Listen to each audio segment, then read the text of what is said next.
So two important complex compounds or coordinate compounds K3 FeCN6 and K4 FeCN6. We have to find out their structures, hybridization, magnetic property, magnetic momentum, and their bond angles in both cases. So let's start first from their name. So this is friends potassium for K6. Here potassium are in 3 number, but as per IUPAC rule, 3 number is to be avoided. Only potassium is to be written name. Ligands are 6. So for 6, the word hexa prefix is to be added. Cyno, and cyno is negative ligand. That's why for Fe it is to be written ferret. And then friends, valency of Fe is to be found by taking consideration of other elements. Potassium's valency is +1, cyanide's valency is -1, and you can see friends this is +3. So this is +3. Potassium hexacyanoferrate 3. This also can be written like this: FeCN6 3 minus. Now Fe is atomic number 26, argon 4s2 3d6. This is the electronic configuration of Fe. Now friends, if we consider Fe3 plus as per the valency, the electronic configuration should be like this: Fe3 plus, 2 electron from 4s will remove, and 1 electron from 3d will be removed. So we will obtain 3d5. These 3d5 electrons are in 3d orbital to 1 each type. 5 types, 5 electrons, and all 5 are unpaired electrons. Now friends, as Cn is a strong ligand, so rearrangement takes place here in 3d of Fe3 plus. And friends, all electrons will be paired as per the maximum possibility. And friends, Cn is a strong ligand. So Cn is a unidentate ligand. So it will donate 1 electron pair.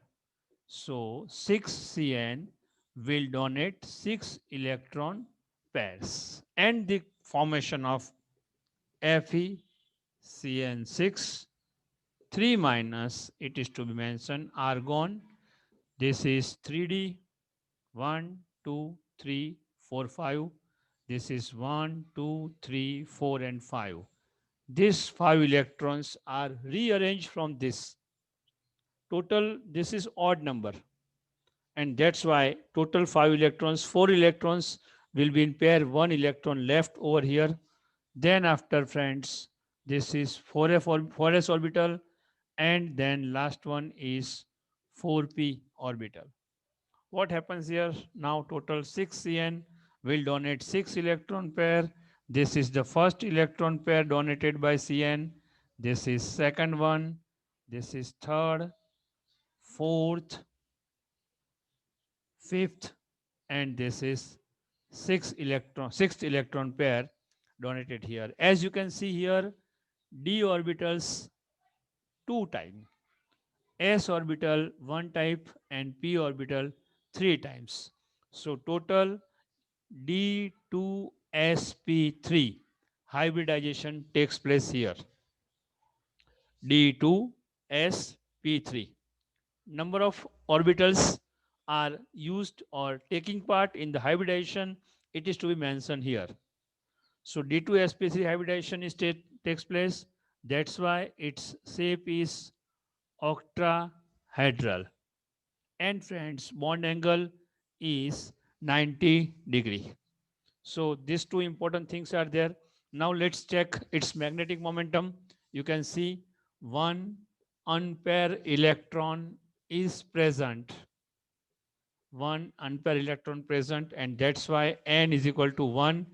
So magnetic momentum, by considering n into n plus 2 Bohr magneton, this is 1 into 1 plus 2, that is root 3.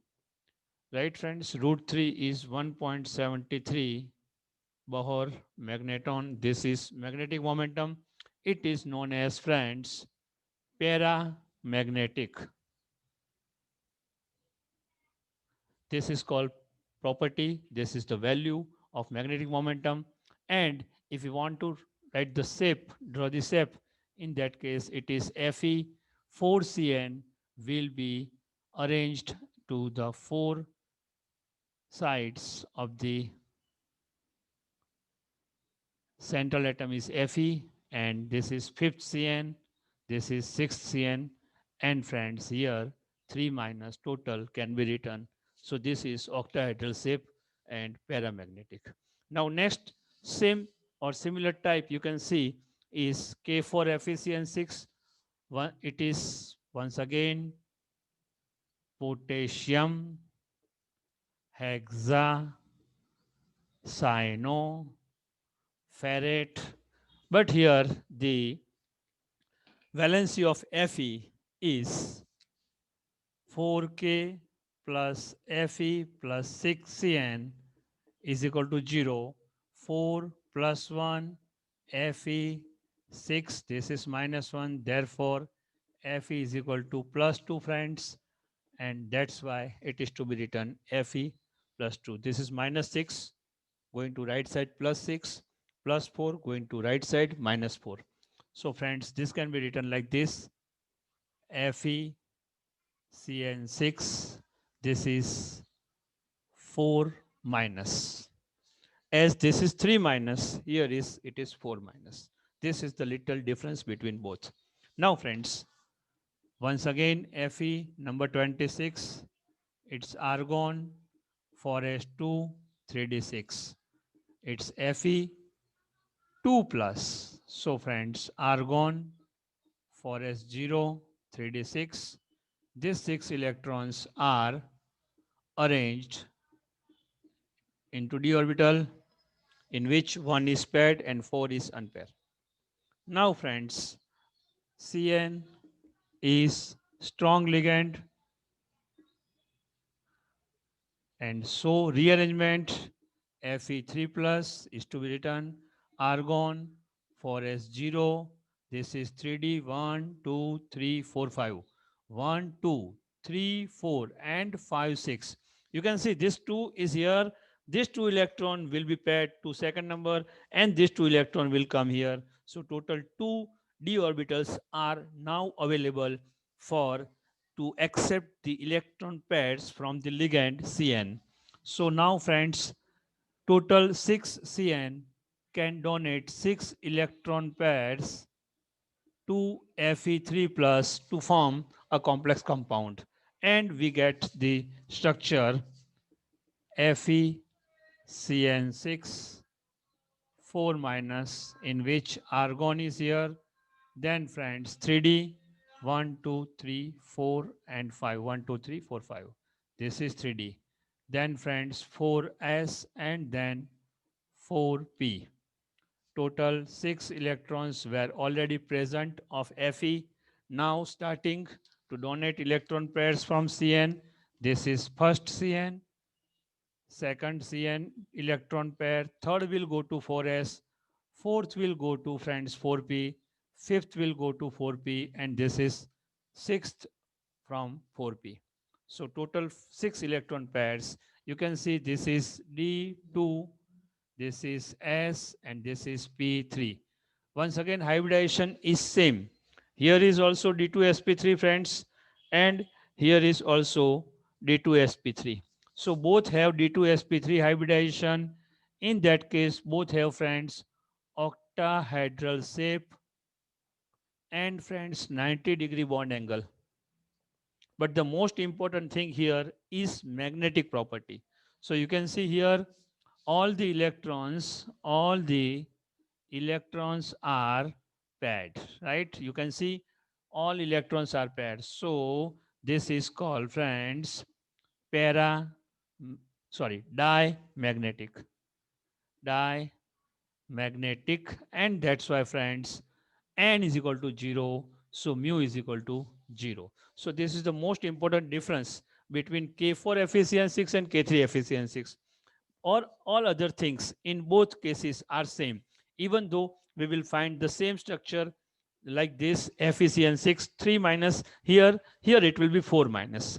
So question can be asked in your exam like this: why Fe6 4 minus is paramagnetic, whereas Fe6 Fe6 3 minus is paramagnetic, whereas Fe6 4 minus is diamagnetic. So you can explain all these things by considering the hybridization and their structures.